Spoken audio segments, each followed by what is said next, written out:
Hi guys, and welcome back to Reed's Readers with your host, Clinton Reed.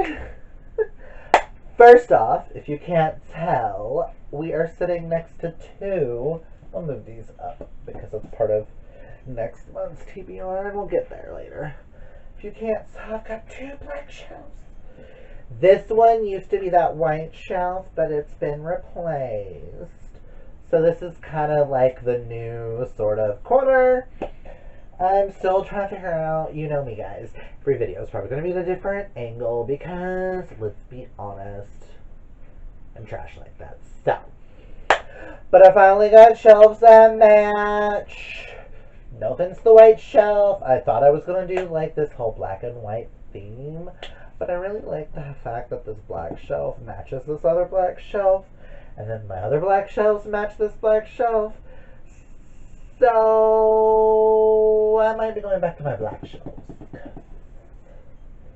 They're me, let's be honest. Okay, now let's get to the nitty gritty of this video, because we all know what y'all are here for. It is my January wrap up. And like I said at the beginning of the year, my goal is to read at least 5 books each month. Did I accomplish that? I read exactly 5 books this month. And we're going to start with my least favorite up to my favorite. Well, these 3 got the same rating, and these 2 got the same rating. So, we can say that these 2 are my favorites of the month. And there's really no particular order with them. But these have an order. But, yeah. Let me just go through quickly. I don't know if I'm going to do a full synopsis these thingies about each one. But I just wanted to do a wrap up. And I'm going to angle this slightly that way. That works. So, my least favorite of the month, I will state, is still a 4-star.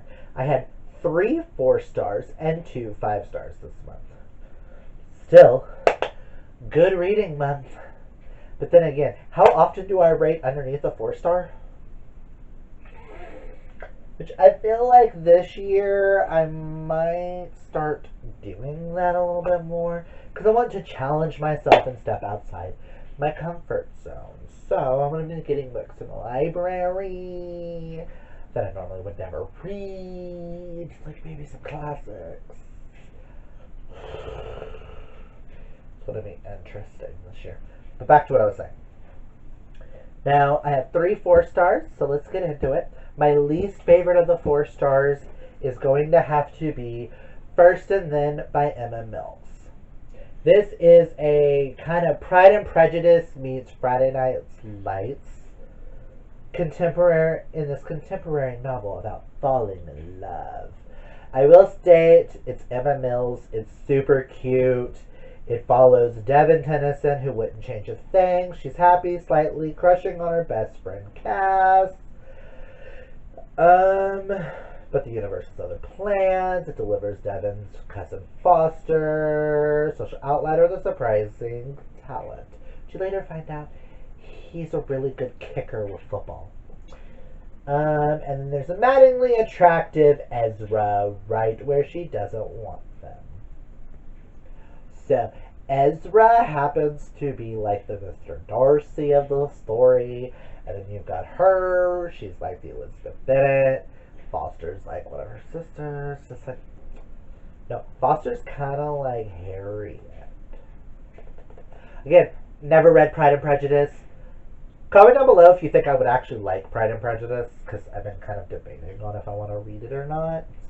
I know my friends like Emily and Charlie and Simone and them, they say I might like it. But then again, you guys know my tastes. Do you honestly think Pride and Prejudice is worth a try for me? Comment down below. But yeah, I gave this 4 stars. It was super cute. It's no Foolish Hearts. to be honest. But I'm happy I read it. I'm just not a big football fan, so it was a little too much football for my liking. But it's Emma Mills. I love the writing, love the characters. Would I read it again? Hell yeah. I'll put that right there. Can you see it? Yay! My second 4-star read, which I kind of had a hard time with these other two because they're kind of like equal, and I'm going to be thinking about both of these for a very long time. But this next one I buddy read with my friend Emily, and we buddy read Emily from Novell's Novels. I will link her down below. And we read Circe by Madeline Miller. I finally read this amazing novel, which, spoiler alert, for February, I checked out the library, her other books, so that tells you how much I love the writing.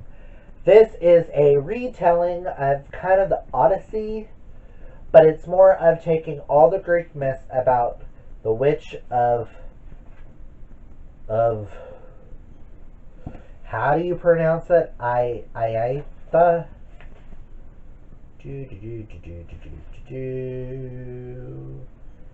The witch of Aiaia. Witch of Aiaia. Aiaia? Circe. The one who turns men into pigs. So all I need to say going into this, if you love Greek mythology, you'll love it. There's really nothing. I will state, I loved how it reminded me of all the Greek mythology that I love, and I feel like I need to reread the Odyssey soon.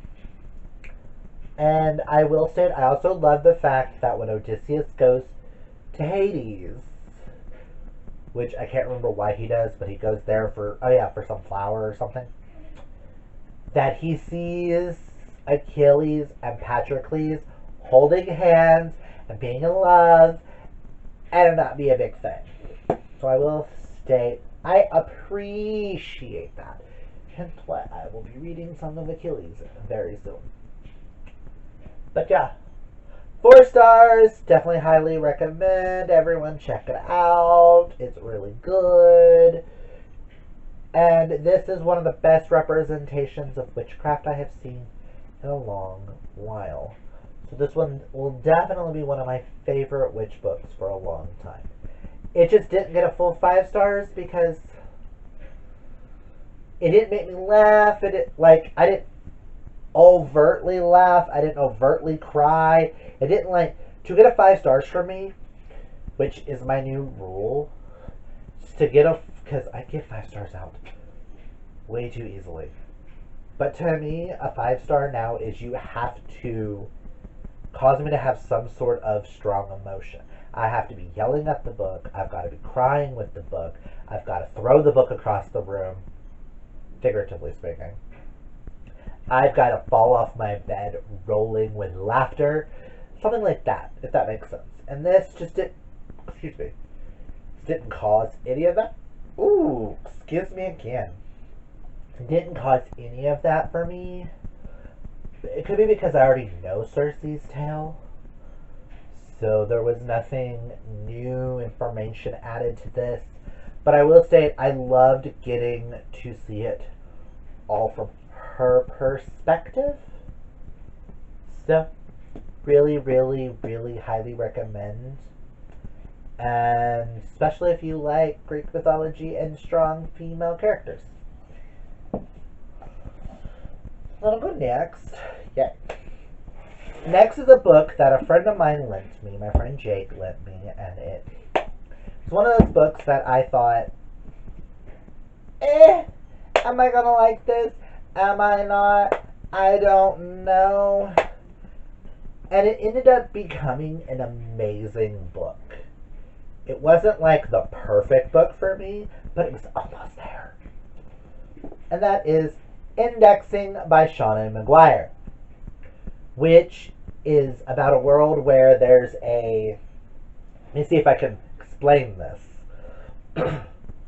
There's a world where there's a narrative that is attacking our world and turning certain people into fairy tale like characters, such as, say you're a young girl, your dad gets remarried to a woman with 2 girls, and he dies mysteriously in a car wreck. You will be turned into a Cinderella. Or one of your sisters could be turned into a wicked stepsister. Or both. There was Peter Pan's in here, Snow White's. It's just a very encompassing world. Mother Goose, Pied Pipers, the Elf and the Shoemaker.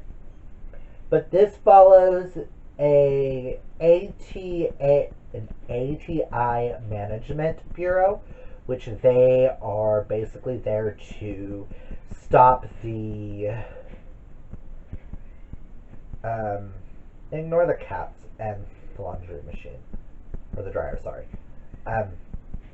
They're there to stop the fairy tales from fully activating. And you follow a team that follows Henrietta Marched, better known as Henry, who's a Snow White.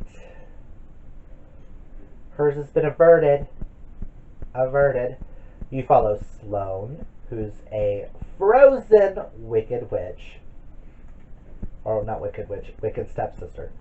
Don't ask. Then you've got Jeff, who's an activated Elf and the Shoemaker, if you remember that tale.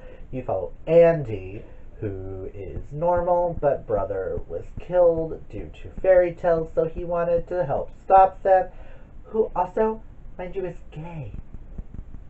And I love that. And then you've got Demi, who later joins the team, who is a Pied Piper.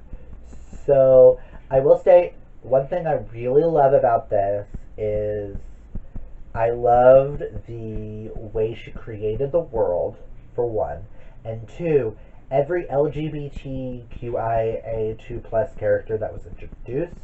We have bisexual representation, we have gay representation, and transgender representation, and it was all seen as normal. There was nobody questioning.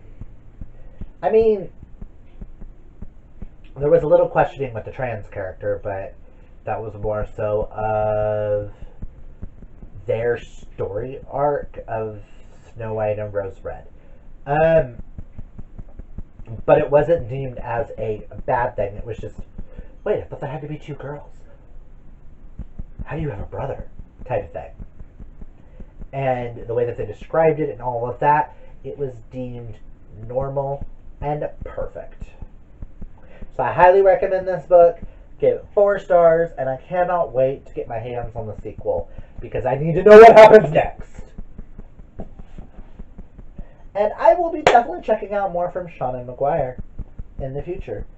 If the name sounds familiar, she also wrote the Wayward Children series. That's very popular on BookTube, which I have not read. Now on to my 2 5 stars. To be perfectly honest, I can't tell you which one's better than the other because I kind of put these equal in my head right now, and these are definitely 2 of my all-time favorite books. Ooh, never mind.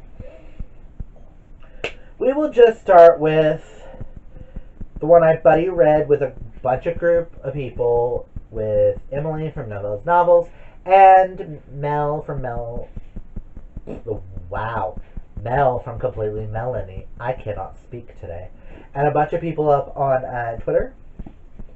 And that is A Heart So Fierce and Broken, which I finally got me a finished copy up there, but I just don't feel like taking it down.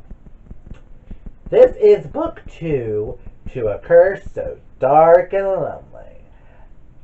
5 out of 5 motherfucking stars. This book blew me away. I'm sorry. Move over, ACOTAR. This is the Beauty and the Beast retelling series that everyone should be raving about. Sorry, Feyre. Sorry, Rhysand. I've got to give it to Harper, Wren, Grey, and Lyra Maria. All I know is... Okay, so book 1 is the Beauty and the Beast retelling, where the Beauty character has cerebral palsy. And this starts, matter of fact, right with the events that end in book 1, so I can't really tell you without spoiling things. But just so you know, read the series, read this, and you'll understand why Grey is now one of my all-time favorite characters. And I need book 3, but it doesn't come out till January of next year. And I feel like I'm gonna die till then, because I need to know what happens! We'll definitely be doing a reread of this series come probably November, December, to prepare us for book 3. So yes, 5 out of 5 stars. Actually, yeah, I will actually put this one slightly above this one. This book, along with A Heart So Fierce and Broken, were on my little cart, so let me getting books out of the way. That Mel from Completely Melanie standing. And this was her number 1 book for 2019. And I can honestly tell you, it currently is my number 1 book for 2020. I know it's only the first month, but I feel like this one's going to be staying up in at least the top 5 all year long. And that is Death Prefers Blondes by Caleb Roehrig. 5 out of 5 stars. If I could give it 10, I would. This basically follows a rebel heiress must... Okay, there's a tagline here. Let me just tell you the tagline. A rebel heiress must solve a family mystery with the help of jewel-thieving drag queens. If that is not the best, overall storyness you could ever ask for, I don't know what else is. If you love drag queens, if you love heist stories, if you love found families, if you love really good LGBT representation, I think everyone needs to read this because it is just so fucking good. And I plan on reading all of Caleb Roehrig's books this year. Granted, he only has 2 out now that are just by him. I'm pretty sure, and I think he has 4 coming out this year. So, which one, I don't know if I'll actually get to. And one we don't know about yet. So. But I will be reading more Caleb Roehrig because I need it. He is a fabulous author. I want to read everything he's ever read. I want to read everything he's ever read. I want to read everything he's ever wrote. I'm pretty sure he is going to become a new favorite author of mine. We'll put him up here. Do you see? Yay! And those are the 5 books that I completed in the month of January. I'm on track for my reading goals this year. I stated I wanted to read at least 1 book off of my cart. I read 2. I wanted to read at least 1 witch book. Got it. Wanted to read at least 1 LGBT. I read 2. Yeah, I read 2. And there's Gays and Hearts of First and Broken. So I think I'm doing good. Think I'm doing good so far this year. If you guys have read any of these books, comment down below and let me know your thoughts on them. We'd love to discuss these 5 really good books. Well, okay. 4 really amazing books and 1, I'm happy I read it book. So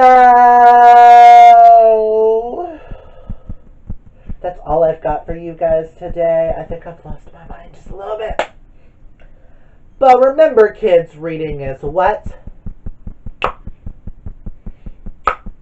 Fundamental. Until next time, bye!